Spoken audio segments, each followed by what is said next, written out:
Here is how to download and install Google Chrome in Windows 11.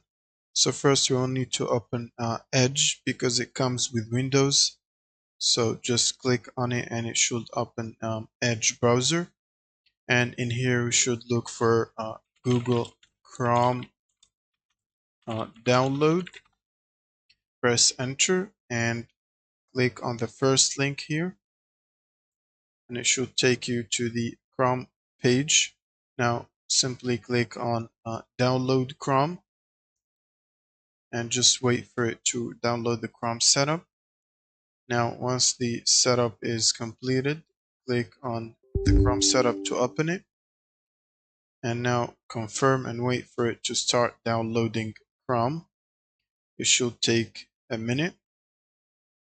Now once the download is complete, it should start installing Chrome. Now once the installation is complete, it should open up Chrome like this and then you can use it. Thank you guys for watching and subscribe.